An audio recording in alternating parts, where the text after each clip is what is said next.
ओम नमो भगवती वासुदेवाय। हे प्रभु नारायण, हे द्वादशी के अधिष्ठाता, आज यह बारी मेरी नहीं, आपकी कृपा की धारा बने। हे भक्तों, आज हम कोई साधारण कथा नहीं सुनने जा रहे। आज हम उस द्वादशी की कथा सुनेंगे जो ग्रंथों में नहीं, आंसुओं में लिखी गई थी। यह कथा है एक टूटे हुए जीवन की, एक न थमने वाली प्रतीक्षा की और उस भक्ति की जिसके आगे भगवान को स्वयं झुकना पड़ा। कृपया मन को शांत करें, हृदय के द्वार खोलें और इस कथा को सिर्फ सुने नहीं, महसूस करें। जय श्री हरि। बहुत प्राचीन समय की बात है, इतनी पुरानी कि तब घरों में ताले नहीं होते थे और दिलों में कपट कम। एक छोटा सा गांव था, नीरवपुर। नाम के अनुसार ही शांत, धीमा और थोड़ा उदास।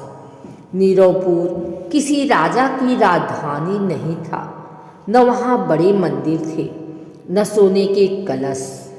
लेकिन वहाँ एक बात विशेष थी, वहाँ ईश्वर को पाने की भूख थी। उसी गांव में रहती थी एक स्त्री, सावित्री। दिखने में बिल्कुल साधारण, सांवला चेहरा, पतली काया, आँखों में अस्थाई थकान। लेकिन उन आँखों में एक ऐसी गहराई थी जैसे वर्षों का दुख शांत होकर बैठ गया हो। सावित्री विधवा थी। पति का देहांत केवल मृत्यु नहीं था, वह उसका पूरा संसार था जो एक दिन उससे छिन गया। उस दिन भी द्वादशी थी। आकाश साफ था, पक्षी चहचहा रहे थे, लेकिन सावित्री के लिए वह दिन कभी उजला नहीं रहा। उसका पति तेज बुखार में तप रहा था। सावित्री ने पूरी रात भगवान विष्णु से प्रार्थना की, हे प्रभु, यदि इसे बुलाना ही है तो मुझे भी साथ ले जाइए। लेकिन प्रभु की लीला कुछ और थी। सूर्य उगा और उसके साथ सावित्री की मांग का सिंदूर हमेशा के लिए मिट गया। पति की चिंता शांत हुई, गांव लौट आया। सबने कहा, अब जीवन खत्म समझो। लेकिन उसी रात सावित्री ने एक संकल्प लिया। मंदिर के कोने में बैठकर उसने कहा, हे नारायण, आज आपने मुझसे सब कुछ ले लिया, अब मेरे पास खोने को कुछ नहीं, इसलिए अब मैं केवल आपकी हूँ। उस दिन से द्वादशी सावित्री का जीवन बन गई। सावित्री हर एकादशी करती, पर द्वादशी पर वह टूट जाती। वह दिन उसके लिए वियोग और विश्वास का संगम था। वह न सिर्फ उपवास करती, बल्कि पूरे दिन मौन रहती, केवल एक वाक्य बोलती, ओम नमो नारायणाय। एक वर्ष भयानक अकाल पड़ा, खेत सूख गए, कुएं खाली, लोग पलायन करने लगे। सावित्री के घर में 3 दिन से चूल्हा नहीं जला था।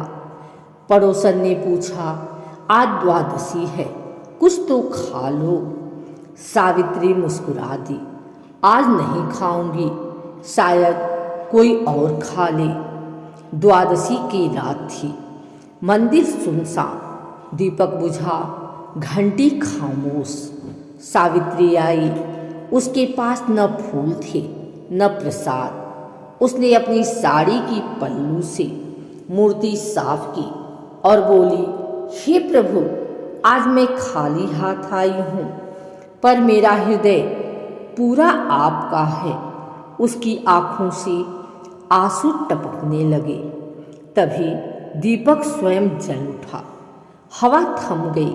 मंदिर में एक दिव्य सुगंध फैल गई। एक स्वर गूंजा, सावित्री, सावित्री काँप गई। भगवान, तू हर द्वादशी रोती क्यों हो? सावित्री, क्योंकि उस दिन मैं सब खो बैठी थी और आज मैं सब पा चुकी हूँ।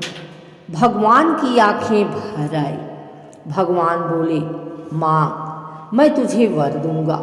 सावित्री बोली, हे प्रभु, मुझे कुछ मत दीजिए, बस जिस घर में आंसू हो वहाँ आप स्वयं पहुँचना। अगले दिन से चमत्कार होने लगे। भूखे को अन्न, टूटे को सहारा। लोग कहने लगे, यह स्त्री नहीं, यह द्वादशी है। भगवान विष्णु ने कहा, जो इस तिथि पर बिना स्वार्थ मुझे याद करेगा, मैं स्वयं उसके जीवन में उतर आऊँगा।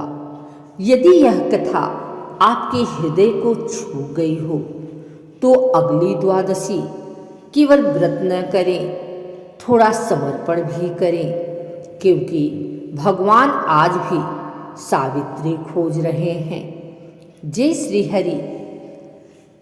अगर आपको यह वीडियो अच्छी लगी हो तो इसे लाइक करें, कमेंट करें, शेयर करें। हमारे चैनल को सब्सक्राइब करके बेल नोटिफिकेशन ऑल पर सेट कर लें, ताकि आगे आने वाली वीडियो सबसे पहले आप तक पहुंच सके।